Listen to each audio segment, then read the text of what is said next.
Hey everyone, Leah here. Today we're going to talk all about money in the beauty industry. How much does it actually cost to make your favorite skincare product? How much do beauty brands make in terms of profits? Now here's the question that I received from Young. How do brands know how to price a product? How do you know how much to sell it for? Thank you so much for your question, Young, and this is a video for you and all the curious customers out there. The beauty industry is in fact known to have one of the highest profit margins in the entire consumer packaged goods industry. Let's take a look at some public financial and earning reports from big beauty giants like Estee Lauder Company. In 2017, Estee Lauder Company had made 39% in gross margin with a 5-year average of 80%, and other companies in the beauty industry have similar results. Let's say the Estee Lauder cream that you bought costed you $100. If Estee Lauder's gross margin is 80%, it means that 20% of that $100 cream, meaning $20,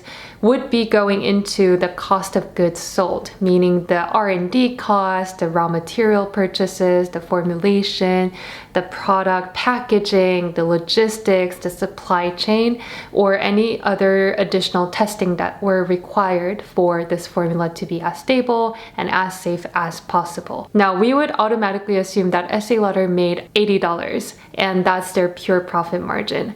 But wrong. There's a lot of operating expenses, other marketing, advertising, distribution fee that we need to factor in. This financial report indicates that they only made $10 out of that $100 cream sales. Actual profit that they took out of that $100 cream was only 10%. First, let's look at the cost drivers of the formula. There are definitely R&D costs, especially if it is a product that requires a long period of research and development and also formulation period. It will drive the cost up. Second, the choice of raw material is definitely something that will drive the cost. The quality of raw material, where the raw material is from, and how it's harvested, if it is a plant-based material, and what the supply chain looks like to supply that raw material exactly.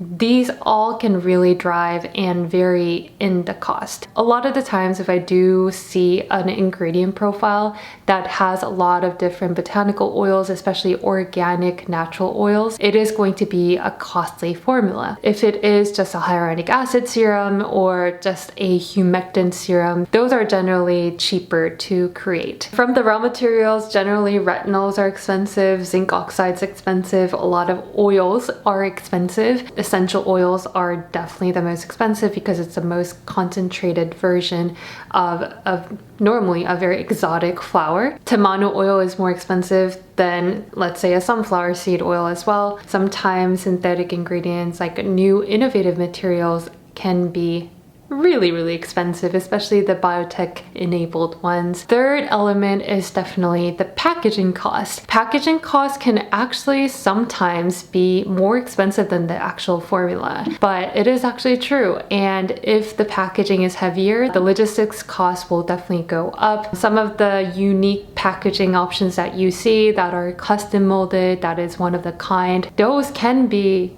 really expensive. And in terms of the material choices, now plastic is going to be definitely one of the cheapest options to opt for. However, it also depends if that plastic is created by a post-consumer recycled resin, which will also add up to the cost. Oftentimes these pumps, especially the metal-free pumps, can be way more expensive than the actual bottle component. Besides the tangible formula and the packaging component, there's definitely more cost that can be added if you add more clinical testing, certifications, and whatnot. And these can include all the testings that you would see, such as SPF testing, broad spectrum testing, water resistance testing, dermatologist testing, eye irritation testing, hypoallergenic testing, and etc. etc. Certifications can include vegan and cruelty-free certification, cradle to cradle, all these environmental claims too, and also,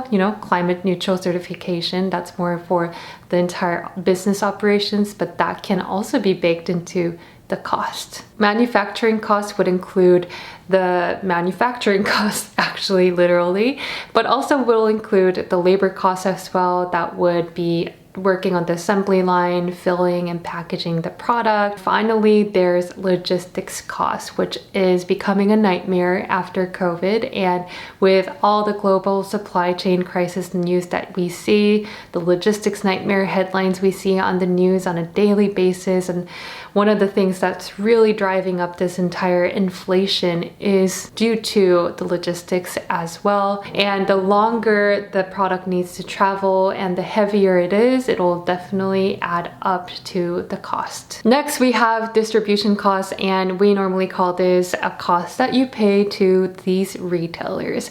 Now, the retailers such as Sephora, Ulta, Target, Macy's, Amazon even, all these big named retailers can charge anywhere from 50% all the way up to 70%. They will take care of the marketing, brand awareness, and give you access to all the customers they have, but it is definitely costly to be in retailers for this reason. Now, obviously there is marketing and advertising cost that's baked into that $100 cream price tag. How much each brand spends really vary from one brand to another, or even a year to another too. There could be a year where the marketing and advertising spend is low, but the effectiveness of it for getting the brand or the product name out there was like as successful as possible. That's every marketer's dream. One product going viral on TikTok by accident or very organically, that's every beauty brand's dream nowadays. As the entire beauty industry has become a lot more saturated and competitive, the customer acquisition cost, aka the advertising cost, has gone up a lot. If a brand really needs to grow aggressively by the pressure of other shareholders, I have seen cases where brands spend 40% of their revenue into paid advertising, such as Facebook or Instagram ads, or even influencer ads. That's a lot of dollars, but it's also not abnormal. Last but not least, there's overhead and operating expenses. Now, this is the cost that the business or a company needs to pay in order to hire people, pay for utilities,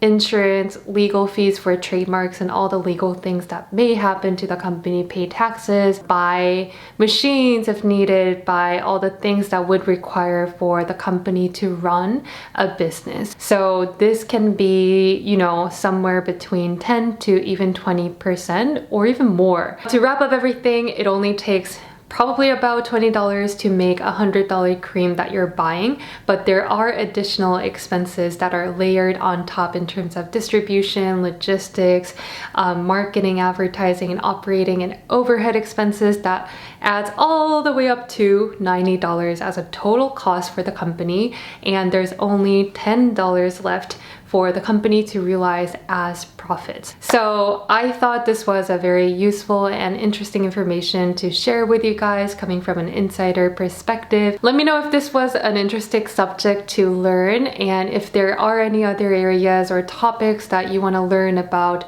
business in the beauty space. Definitely comment down below. I'll try my best to research and let you guys know next time in my next video. Okay, bye!